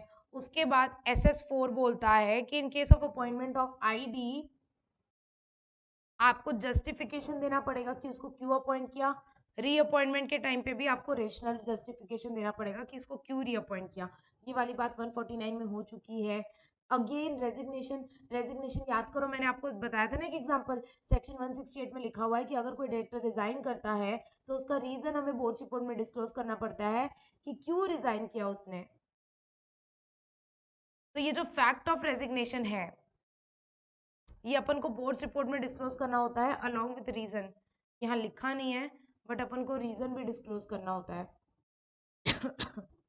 उसके बाद आप याद करो सेक्शन 177 में अपन ने पढ़ा था ऑडिट कमेटी के बारे में, और सेक्शन 177 में मैंने आपको पढ़ाया था कि ऑडिट कमेटी का जो भी कंपोजिशन वगैरह होता है वो अपन को बोर्ड रिपोर्ट में डिस्क्लोज करना होता है। तो बोर्ड रिपोर्ट में 177 में लिखा हुआ है कि अपन को composition of audit committee disclose करना रहता है, और अगर ऑडिट कमेटी का कोई ऐसा रिकमेंडेशन होता है जो बोर्ड एक्सेप्ट नहीं करता है तो वो रिकमेंडेशन भी अपन को बोर्ड रिपोर्ट में रीजन के साथ डिस्क्लोज करना होता है। विजिल मैकेनिज्म, ये बात अपन बहुत अच्छे से पढ़ चुके हैं कि इन सारी कंपनीज को विजिल मैकेनिज्म करना है, ये तो कॉपीड है। हमें क्या करना रहता है, हमें वेबसाइट और बोर्ड रिपोर्ट में डिटेल्स ऑफ विजिल मैकेनिज्म हमें डिस्क्लोज करना रहता है बोर्ड रिपोर्ट में और वेबसाइट में। दैट्स इट, बहुत ज्यादा टेक्निकल नहीं है। Next is remuneration of directors and employ. ये कहाँ पढ़े हैं सर, 197 में पढ़े हैं ना। यहाँ तो अपन ये पूरा अपन पढ़ चुके हैं, 197 में पूरा अपन पढ़ चुके हैं। याद करो 197 सबसेक्शन 12 में अपन ने पढ़ा था कि कुछ चीजें अपन को बोर्ड रिपोर्ट में डिस्क्लोज करनी पड़ती है। आपको बताऊं, सच बताऊं ना, ये अलग से ये सब पढ़ने की जरूरत ही नहीं है क्योंकि ये ऑलरेडी रेस्पेक्टिव सेक्शन में कवर्ड है।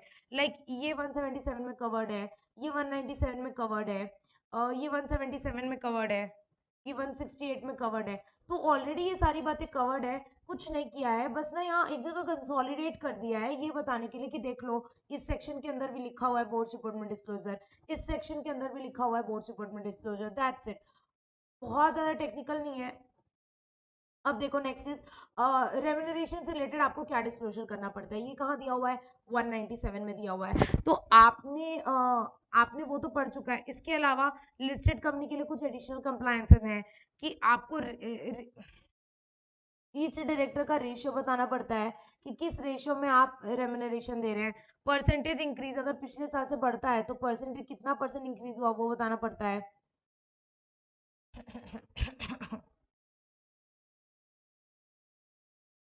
परमानेंट एम्प्लॉयज कितने हैं, एवरेज आपका सैलरी कितना इंक्रीज हुआ है एम्प्लॉयज का। एक अफर्मेशन की हाँ जो आप रेम्यूनरेशन दे रहे हो रेम्यूनरेशन पॉलिसी के अकॉर्डिंग है।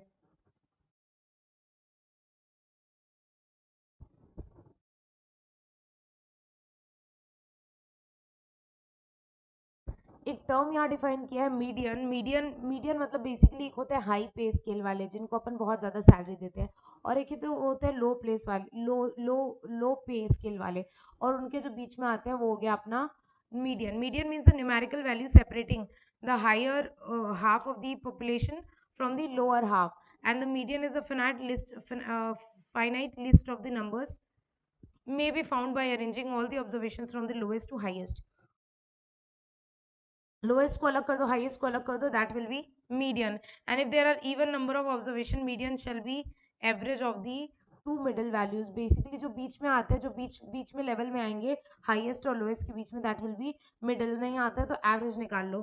तो यहाँ पर आपको मीडियन लेवल को कुछ बोला गया है कि हर वो जो डायरेक्टर है जो मीडियन रेम्यूनरेशन में आता है, मतलब उसको ना बहुत ज्यादा ना हाईएस्ट सैलरी मिल रही है, लोएस्ट मीडियन सैलरी मिल रही है, तो उसको उसका ratio along with other employees को कितना मिल रहा है उसका रेशियो, ये सारी चीजें आपको रेम्यूनरेशन से रिलेटेड डिस्क्लोज करनी पड़ती है। बोर्ड्स रिपोर्ट में आप शो करते हैं एक statement, name of top 10 employees in terms of remuneration, मतलब कौन से 10 लोग को सबसे ज्यादा सैलरी मिल रही है वो भी आपको डिस्क्लोज करना पड़ता है। And name of employ who if employed throughout the year was in receipt of the remuneration for that year.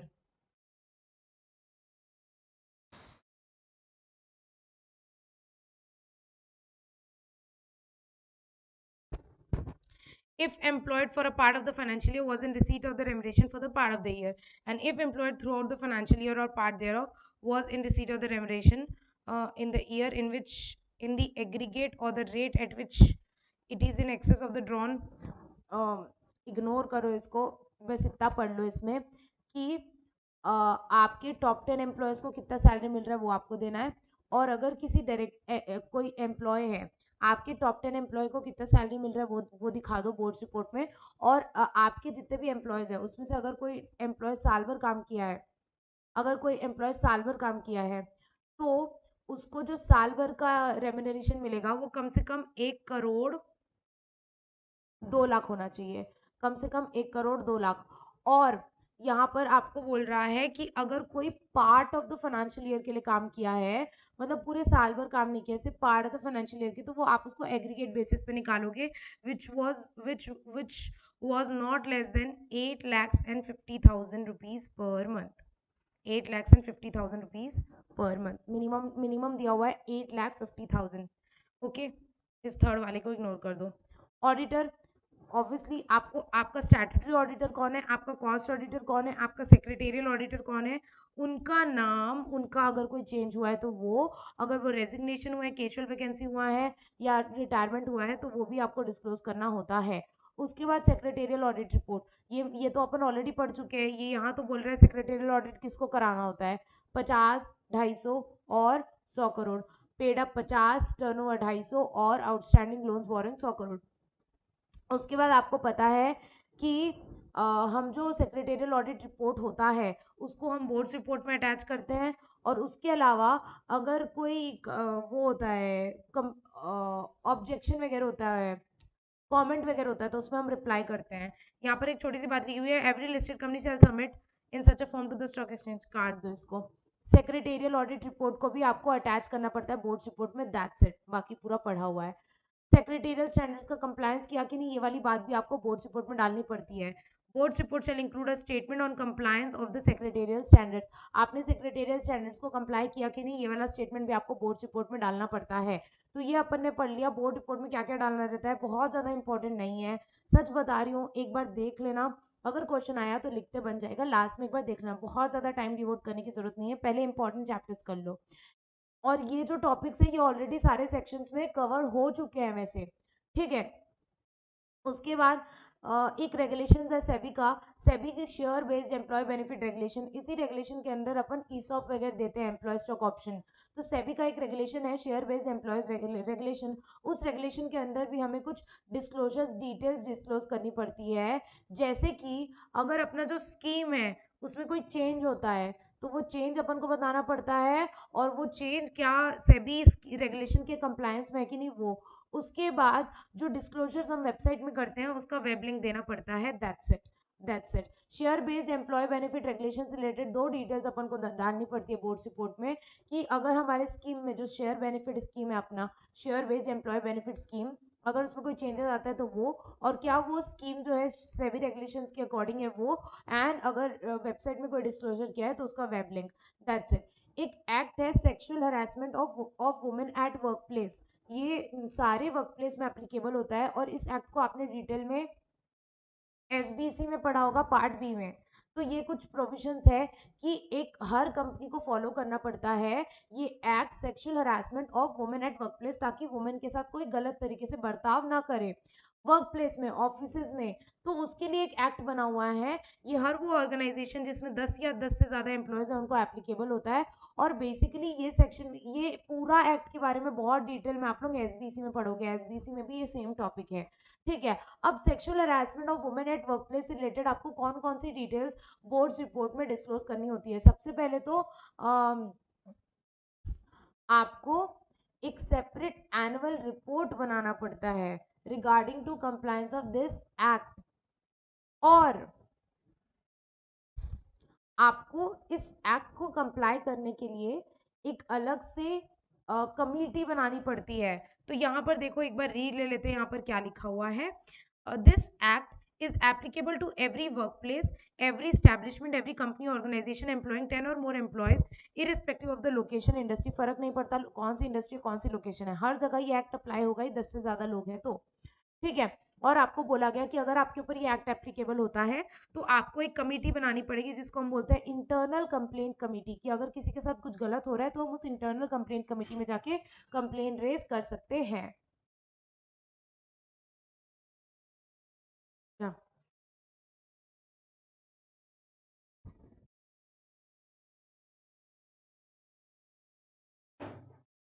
ठीक है, एक सेक्शन है सेक्शन 21, वो ये बोलता है कि ये जो इंटरनल कमिटी है ये क्या करेगा, एक एनुअल रिपोर्ट बनाएगा इस सेक्शन के अंदर, that employer shall include in its report number of cases filed if any and there disposal, कि इस एक्ट के अंदर कितने वुमेन्स ने क्या क्या कंप्लेन फाइल किया, किसी ने कंप्लेन फाइल किया क्या, कितने कंप्लेन हमने सॉल्व किए, वो सारी बातों का एक एनुअल रिपोर्ट बनेगा जो इंटरनल कमिटी जो है वो बनाएगा।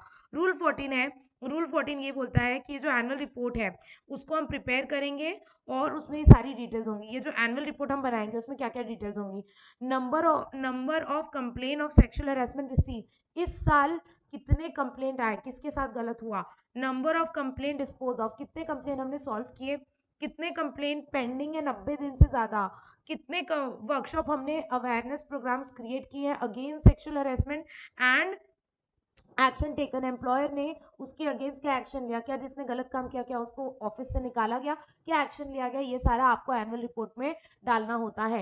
इसको बहुत डिटेल में आप लोग एसबीसी में भी पढ़ोगे, ये सारी डिटेल, ये जो आप इस एक्ट के अंदर जो कमेटी एनुअल रिपोर्ट बनाती है इस एनुअल रिपोर्ट को भी अपन को बोर्ड रिपोर्ट में डालना होता है। उसके बाद आईपीएफ, आईपीएफ से रिलेटेड भी अपन को कुछ डिटेल्स डालना होता है बोर्ड रिपोर्ट में, जैसे कि बहुत ईजी है, कितना पैसा आईपीएफ में गया, कौन कौन सा ऐसा डिटेल्स, कौन कौन सा ऐसा पैसा आईपीएफ में गया, डिटेल्स ऑफ ट्रांसफर, कौन सा अनपेड डिविडेंड का पैसा गया, कौन सा अनरिडीम्ड डिवेंचर्स का पैसा गया,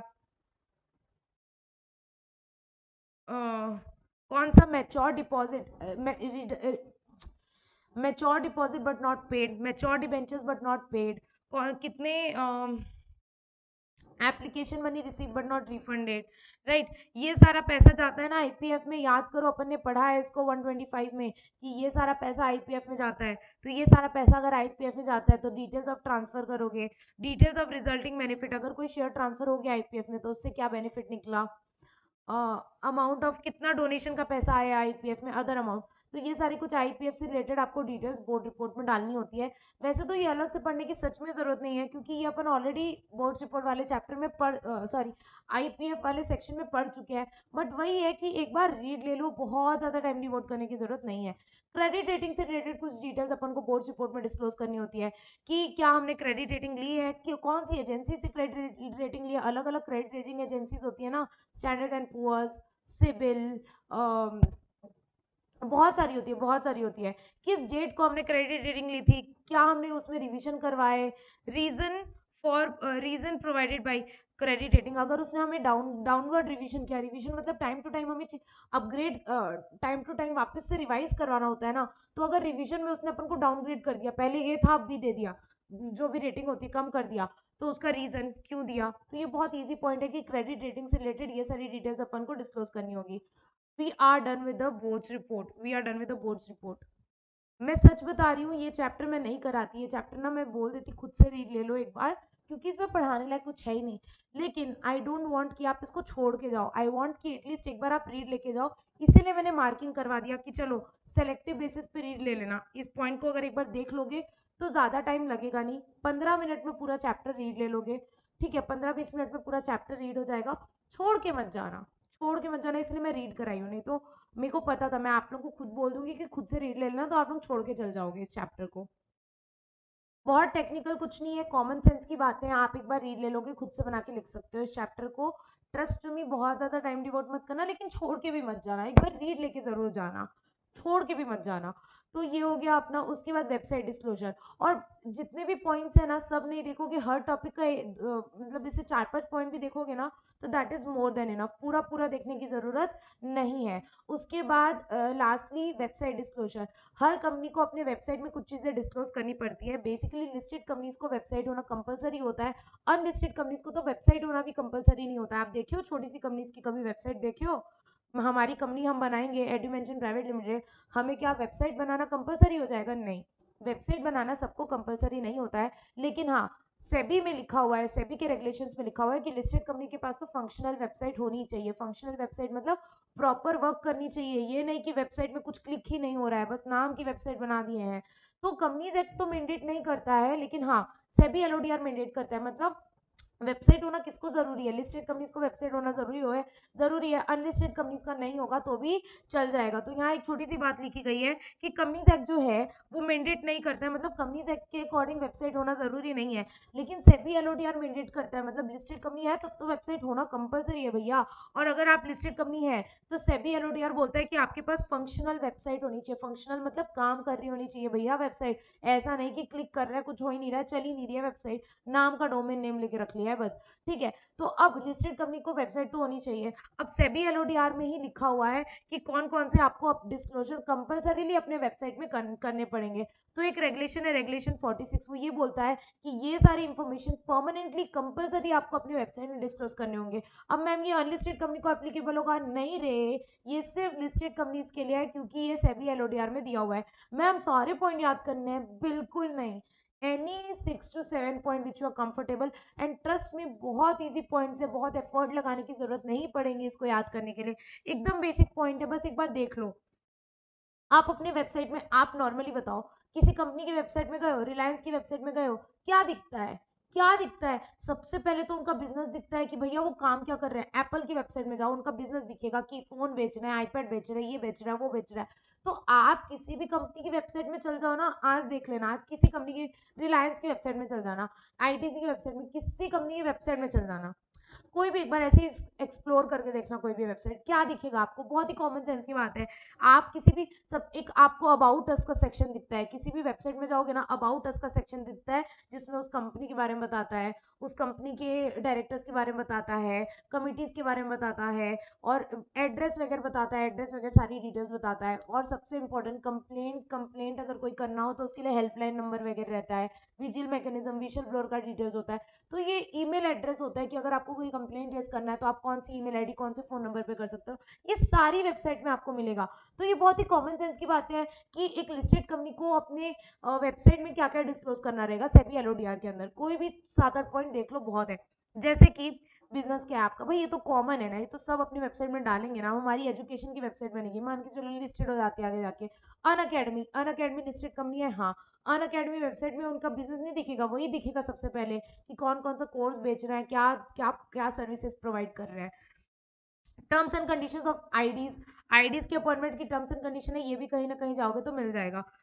committee committee board of director के बारे में, कमिटी के बारे में, बोर्ड का code of conduct, vigil mechanism, whistle blower policy की डिटेल्स, कितना नॉन एग्जीक्यूटिव डायरेक्टर्स को पेमेंट कर रहे हैं, policy with respect to related related very important, policy with respect to related private transaction, policy of material subsidies, ये अभी आप लोग नहीं जानोगे पॉलिसी ऑफ मटेरियल सब्सिडी क्या होती है, ये आप लोग जब एसएससीएम पढ़ोगे उसमें जान जाओगे। उसमें क्या होता है कि सब्सिडीज को दो कैटेगरी में डाल दिया जाता है, एक मटेरियल, एक नॉट मटेरियल। तो जो मटेरियल सब्सिडीज की पॉलिसी आपको डालनी रहती है। फेमिलराइजेशन प्रोग्राम, ईमेल आईडी बताई ना मैंने, ईमेल आईडी, अगर कोई ग्रीवेंस हो, कंप्लेन करना हो तो ईमेल आईडी, फाइनेंशियल इंफॉर्मेशन रहती है। आप किसी भी कंपनी की वेबसाइट में चल जाओ, उनकी जो नोटिस होते हैं, उनके जो एनुअल रिपोर्ट होते हैं, सब मिल जाएंगे आपको। आईटीसी का एनुअल रिपोर्ट चाहिए, आईटीसी का फाइनेंशियल स्टेटमेंट चाहिए कि बैलेंस शीट क्या है आईटीसी का, वेबसाइट में मिल जाएगा, ट्रस्ट में जाओ मिल जाएगा। आपको किसी भी लिस्टेड कंपनी का फाइनेंशियल स्टेटमेंट चाहिए, फाइनेंशियल रिजल्ट चाहिए कि साल भर में इस कंपनी में क्या हुआ, इस कंपनी का बैलेंस शीट क्या है, इसका पेड अप कैपिटल कितना है, टर्नओवर कितना है, उसकी वेबसाइट में मिल जाएगा। तो उसके फाइनेंशियल रिजल्ट्स, उसके एनुअल रिपोर्ट, पूरा एनुअल रिपोर्ट मिल जाएगा। अभी बहुत ज्यादा टाइम नहीं है, मैं टाइम वेस्ट नहीं करना चाह रही हूँ, नहीं तो मैं अभी ट्रस्ट में किसी कंपनी का खोल के दिखा देती, आप खुद जाना, कोई भी लिस्टेड कंपनी की वेबसाइट खोलना, आपको एनुअल रिपोर्ट दिख जाएगा उस कंपनी का। ठीक है, तो क्लास में मैं अभी टाइम वेस्ट नहीं कर रही हूँ, नहीं तो मैं दिखा देती खोल के। शेयर होल्डिंग पैटर्न रहता है कि कितना शेयर होल्डिंग किसके पास है, अगर कोई ओल्ड नाम हो, न्यू नाम हो, तो दोनों नाम रहता है। बहुत है इतना। एनुअल रिटर्न रहता है, एनुअल रिटर्न, सेक्रेटेरियल कंप्लायंस कुछ किया तो वो रहता है।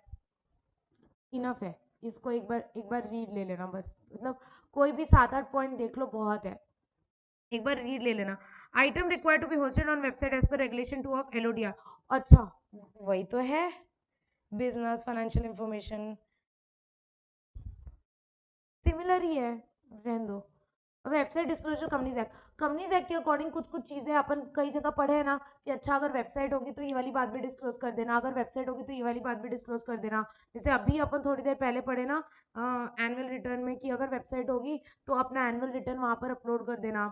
तो अपन बहुत सारी चीजें पढ़े ना कि कंपनीज एक्ट कंपलसरी तो नहीं करता है कि वेबसाइट रखो, लेकिन कंपनीज एक्ट में कई सारी जगह लिखा हुआ है कि अगर आपकी वेबसाइट है तो इस चीज को वेबसाइट में डाल देना।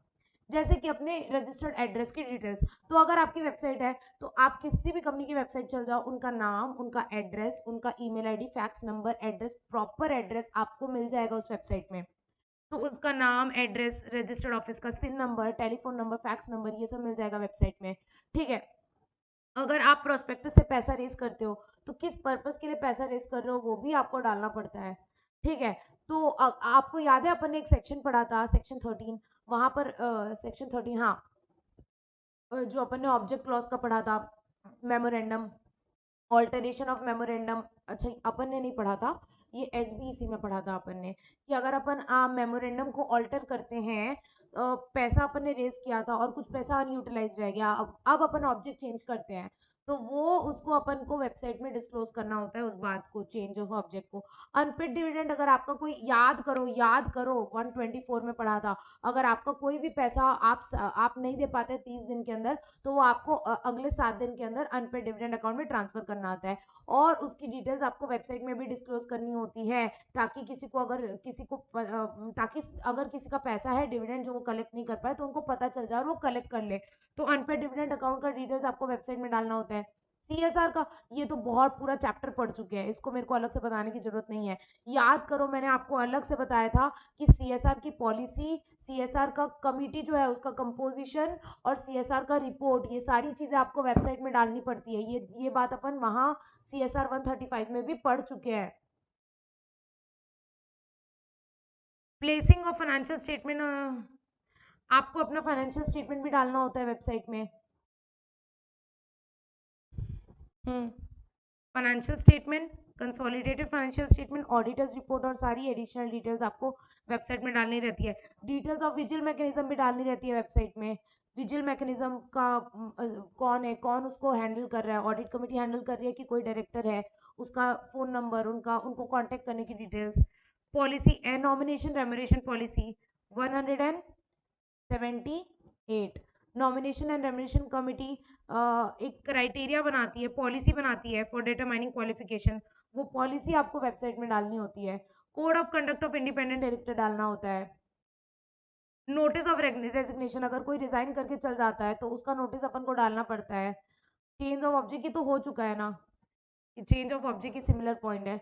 वोटिंग थ्रू इलेक्ट्रॉनिक मीन्स, अगर आप ई वोटिंग की फैसिलिटी प्रोवाइड करते हो तो उसकी डिटेल्स आपको वेबसाइट में भी डालनी होती है। यहाँ पर बोल दिया गया है कि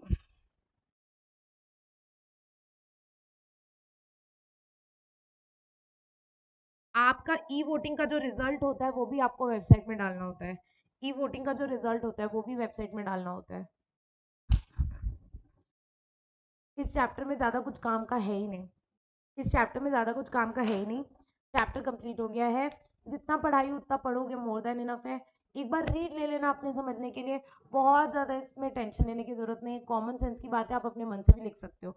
उसके बाद भी अगर आपको कोई डाउट होता है आप मेरे को पर्सनली मैसेज करके पूछ सकते हो, ठीक है। तो इस चैप्टर में अपन ने क्या पढ़ा, देखो वेबसाइट डिस्क्लोजर पांचट है, मतलब कोई भी 5 6 6 7 पॉइंट देख लेना वेबसाइट डिस्क्लोजर का। अब ये जो बोर्ड्स रिपोर्ट है, बोर्ड्स रिपोर्ट का मेन जो है ना, बोर्ड्स रिपोर्ट का मेन डिस्क्लोजर ये 134 का है, मेन 134 का है, जो अपन 134 में पढ़ चुके हैं। उसके बाद कंपनीज एक्ट में कहाँ कहाँ डिस्क्लोजर लगेगा ये तो अपन रेस्पेक्टिव सेक्शंस के साथ भी पढ़ चुके हैं। डिफरेंशियल वोटिंग राइट से रिलेटेड क्या क्या डिस्क्लोजर लगेगा, स्वेट इक्विटी शेयर से रिलेटेड, ईसॉप से रिलेटेड, तो इनमें भी बस सबका बेसिक इंट्रोडक्शन पढ़ लेना, थोड़ा बहुत जितना मैंने हाईलाइट कराया है उतना। उसके बाद एनुअल रिपोर्ट पढ़ लेना। एनुअल रिपोर्ट क्या होता है ये पढ़ लेना, एनुअल रिपोर्ट का कंटेंट ये अच्छे से पढ़ लेना, ये पढ़ लेना अच्छे से एनुअल रिपोर्ट का कंटेंट। और एमडीए पढ़ लेना, एमडीए एनालिसिस, एमडीए रिपोर्ट पढ़ लेना। और कॉर्पोरेट गवर्नेंस रिपोर्ट का एनी 5 पॉइंट्स पढ़ लेना। एनी कितने पॉइंट्स है, अपन 1 2 3, एनी 5 to 6 पॉइंट पढ़ लेना, 5 to 6, क्योंकि क्वेश्चन आएगा तो मैक्सिमम 5 मार्क्स का क्वेश्चन आएगा ना, तो 5 मार्क्स के क्वेश्चन में मैक्सिमम आप 6 पॉइंट या 7 पॉइंट लिखोगे, तो मैक्सिमम 5-6 पॉइंट पढ़ लेना कॉर्पोरेट गवर्नेंस का। और ये पढ़ लेना, ये पढ़ लेना, annual report complete, boards report का मैं बता ही चुकी हूँ, वेबसाइट का भी मैं बता चुकी हूँ, कोई 6-7 पॉइंट पढ़ लेना। किसी को कोई डाउट?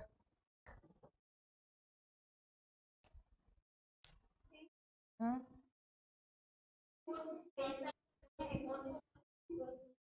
करना पड़ेगा ना, पढ़े थे ना, इसमें नहीं लिखा होगा, वहां तो पढ़े थे ना। हाँ बिल्कुल लिख सकते हो, बिल्कुल डेफिनेटली लिख सकते हो।